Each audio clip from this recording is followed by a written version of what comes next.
कि यदि बुद्ध महाबोधि बौद्ध विहार को मुक्त नहीं किया जाता तो मेरी इस देश में जीने की इच्छा नहीं है, मुझे 15 अगस्त को फांसी चढ़ा दो। अगर इस देश में न्याय प्रणाली खत्म हो गई है तो इस देश में जी के मैं क्या करूंगा। पूरा विश्व जानता है कि यहीं पर बुद्ध को ज्ञान प्राप्त हुआ था। जब बुद्ध को यहाँ ज्ञान प्राप्त हुआ था तो यहाँ पुरोहित पंडों का क्या काम।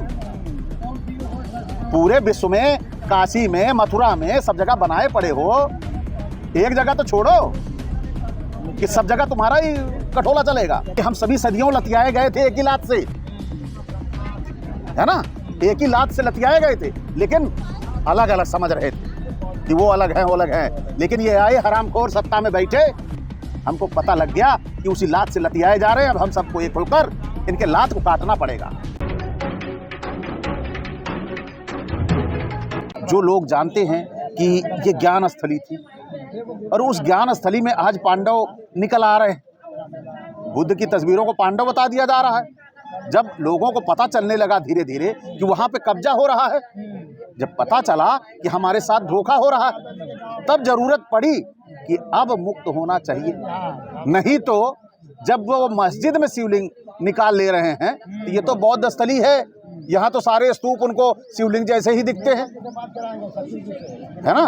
वो तो शिवलिंग किसी चीज को भी बना लेंगे। रास्ते में पड़ा हुआ जो किलोमीटर का पत्थर होता है वो उसको भी शिवलिंग बना सकते हैं। आने वाले में समय में खतरा है ये कि वो शिवलिंग कहीं भी निकाल लेंगे। लेकिन शिवलिंग का मतलब नहीं जानते। 1995 में सुप्रीम कोर्ट ने सिद्ध कर दिया था, यादव शक्ति पत्रिका है उसमें छपा भी हुआ है कि जितने भी शिवलिंग हैं भारत में ये सभी के सभी बौद्ध स्तूप हैं, है ना। तो वो शिवलिंग बता दें और बुद्ध को अवतार बता दें, वो कुछ भी कर सकते हैं। वो अपना हित साधने के लिए कितना नीचे गिरना है उसका पैमाना नहीं। तो काहे को ऊंचा नीचा स्टेप बनाया था, हैं? वाल्मीकि घर में अपनी बिटिया की शादी करते, विरासत और साझी हो जाती। जब साझी विरासत थी तो काहे ये ब्राह्मण बना, क्षत्रिय बना, वैश्य बना, शूद्र बना, अलग करने की क्या जरूरत थी। सभी को ब्राह्मण बना लेते ना, हैं? साझी विरासत कहाँ से हो गई, सवाल तो यहाँ उठता है। इसके पीछे का प्रोपोगेंडा जो है सदियों से वो आतताई लोग भोले भाले लोगों की कमाई को अपने पेट पूजा का साधन मानते हैं। तो वो कभी चाहेंगे कि एक व्यक्ति को मैंने बता दिया कि इस मूर्ति में चमत्कार है, आप सभी आओ यहाँ चढ़ाओ और अपना जीवन सफल बनाओ। जब इस तरह मैंने बता दिया कि यहाँ सफल हो जाएगा सब, तो और यहाँ बता रहे हैं कि अपदीपो भव, अपना प्रकाश स्वयं बनो, है। ये पत्थर है, तुमने मूर्ति बनाई। हमने कहा उस मूर्ति पत्थर है, उसको जानो कि पूरी मूर्ति काम कर रही है कि नहीं, है ना। हमने 1 किलो लड्डू चढ़ा दिया। 1 किलो लड्डू चढ़ाने के बाद वो शाम तक न हिली न डुली। सामने बैठा लड्डू धरा, उसमें मक्खी बैठ रही है, उस मक्खी को उड़ाने की क्षमता नहीं है। और यहाँ बता दिया कि देखो को मूर्ति काम कर रही है कि नहीं कर रही है। तब यहाँ पर उनको दिक्कतें होनी शुरू हो गई। वो नहीं चाहेंगे कि OBC, SC, ST ये सभी जागृत हों।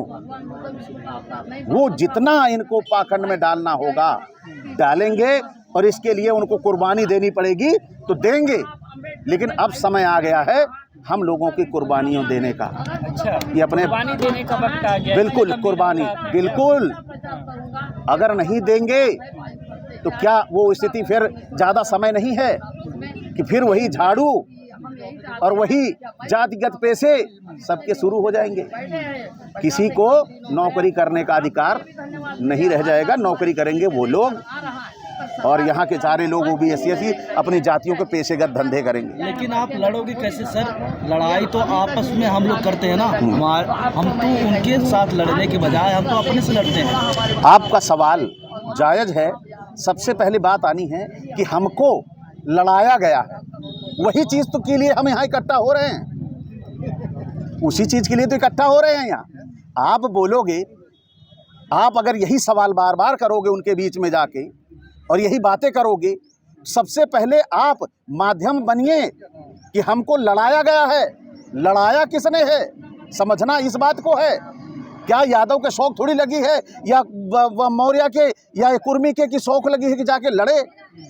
उनको दिमाग में फितूर भरा गया है, उस फितूर को हमें निकालना होगा। और जब तक नहीं निकालेंगे, ये मेरी भी जिम्मेदारी है, आपकी भी जिम्मेदारी है, जितने जागृत लोग हैं इन सब की जिम्मेदारी है कि अपने समाज को मानवता की ओर लेके चले आए। और जब मानवता के लोग लेके चले आएंगे तो इन सबको पता लग जाएगा, आप मेरे हो, आप मेरे हो, आप मेरे हो, सभी मेरे हैं। बात ही खत्म हो जाएगी जहां मानवता आ गई। तो लड़ाई हमें किसकी लड़नी है? वो लोग कह रहे हैं कि ये थोड़े से लोग हैं जो बैठे हुए हैं, धरना प्रदर्शन कर रहे हैं, इनसे कुछ नहीं होगा। ये थोड़े से लोग दिखते हैं, लेकिन जिस दिन खड़े हो जाएंगे इनकी सांसें बंद हो जाएंगी। ये दिख थोड़े से रहे हैं, लेकिन ये भारत की वो आबादी है जो पूरे देश का नेतृत्व करती है। अब सब समझ रहे हैं, धीरे धीरे धीरे धीरे और तेज़ी से समझेंगे। और जब समझ में आ जाएगा, क्योंकि मैं तो ये कहूँगा कि भाजपा इतने दिन आ गई, बड़ा अच्छा रहा है ना, नहीं तो हम आपसी एक दूसरे के प्रेम को भी ना समझ पाते, है ना, क्योंकि हम सभी सदियों लतियाए गए थे एक ही लात से, है ना, एक ही लात से लतियाए गए थे, लेकिन अलग अलग समझ रहे थे कि वो अलग हैं, वो अलग हैं। लेकिन ये आए हरामखोर सत्ता में बैठे, हमको पता लग गया कि उसी लात से लतियाए जा रहे हैं। अब हम सबको एक होकर इनके लात को काटना पड़ेगा।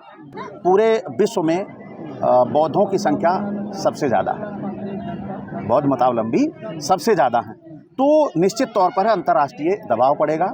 और सबसे बड़ी बात तो ये, ज्ञान स्थली अंतर्राष्ट्रीय मुद्दा ही है, ये राष्ट्रीय मुद्दा नहीं है, क्योंकि पूरा विश्व जानता है कि यहीं पर बुद्ध को ज्ञान प्राप्त हुआ था।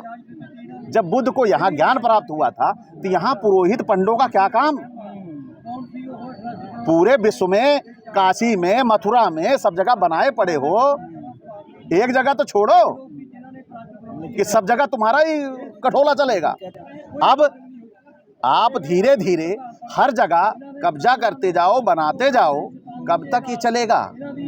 कब तक अवतारिक सिद्धांत चलेंगे तुम्हारे? अभी तो इनका कल्कि भी बचा हुआ है, आने वाला है, और एक बाबा निकला हुआ है ITN बाबा, वो अपने आप को कल्कि का अवतार ही बता डालता है। तो ऐसे सातिरों से हमें बचना होगा। अपने समाज को ज़्यादा से ज़्यादा जागृत करने की ज़रूरत है, बताने की ज़रूरत है कि हम बुद्धिज्म, यानी जिसको बुद्धि बोलते हैं, उसकी परंपरा के लोग हैं, जहाँ पे बुद्धि को सबसे बड़ा माना गया है। और जब बुद्धि को हम नहीं मान सकते तो हम मानव नहीं हैं, पशु हैं। कि यदि बुद्ध महाबोधि बौद्ध विहार को मुक्त नहीं किया जाता तो मेरी इस देश में जीने की इच्छा नहीं है। मुझे 15 अगस्त को फांसी चढ़ा दो। अगर इस देश में न्याय प्रणाली खत्म हो गई है तो इस देश में जी के मैं क्या करूंगा? मेरी सवाल ये है। और मैं फांसी अपने आप लगा भी नहीं सकता हूं, क्योंकि ये कानूनन अपराध है। तो मैं अपनी मांग रख रहा हूं कि न्याय के आधार पर, पूरा विश्व जानता है कि वह ज्ञान स्थली है, और ज्ञान स्थली पे पाखंड और अंधविश्वास को स्थापित कर दिया जा रहा है, तो यह अन्याय हो रहा है, ये बहुत बड़ा अन्याय है। इतना बड़ा डिसीजन ले लिया है आपने, क्या सोचा इसके पीछे? देखिए, मेरा एक बहुत ही साफ विचारधारा है कि किसी के साथ गलत नहीं होना चाहिए, और यहाँ पर ज्ञान के साथ गलत हो रहा है, यानी बुद्धि विवेक के साथ गलत हो रहा है। जब बुद्धि विवेक को पशुवत कर दिया जाएगा तो हम यहाँ जीकर क्या करेंगे? पशुवत व्यवहार क्या कर लेंगे एक दूसरे के साथ? नहीं कर पाएंगे। तो हमें ये निर्णय लेना मेरे लिए बड़ा मजबूरी बन गया था, क्योंकि मैं बहुत आहत हुआ था वहाँ पर देखकर कि बुद्ध जी को 5 पांडव बना दिया गया है। शिवलिंग भी बना हुआ है, आगे जगन्नाथ मंदिर भी बना हुआ है। ये सब बहुत गलत है, ये अत्याचार है, अन्याय है। मोदी जी विदेशों में जाते हैं, कहते हैं कि हमने दुनिया को बुद्ध दिया है, युद्ध नहीं दिया है। हमारे देश के उद्योगपति भी जाते हैं तो कहते हैं कि बिल्कुल, वो विश्व में जाके ये नहीं बता सकते कि हमारे यहाँ राजा हुए थे एक कृष्ण, उनके 16,000 रानियाँ थी। शर्म नहीं लगेगा बताने में? शर्म लगेगी नहीं लगेगी? अब राम को जाके बताएंगे कि राम ने विश्व के लिए सबसे बड़ी लड़ाई लड़ी, गए अपनी पत्नी को छुड़ा के ले आए, क्या बताएंगे? ये कोई सवालात है क्या है? और हम उन्हें भगवान मान लेंगे, अपनी पत्नी के लिए लड़े, हम उन्हें भगवान मान लेंगे, तो ये बता नहीं सकते। तो उसके लिए बुद्ध ही सबसे बड़ा सहारा है। बुद्ध को रिप्रेजेंट करना है ना, कुछ बोलने की जरूरत नहीं है कि हम मानवता पसंद लोग हैं, आगे बोलने की जरूरत ही नहीं है। और यहाँ बुद्धिस्टों की इतनी बड़ी अनदेखी की जा रही है। बिल्कुल यही सवाल है, यही उनके संज्ञान में लाना है कि अगर उनका थोड़ा सा जमीर अगर जिंदा हो तो वो महाबोधि को मुक्त कर दें, यही उनके लिए सबसे अच्छा और हितकर होगा।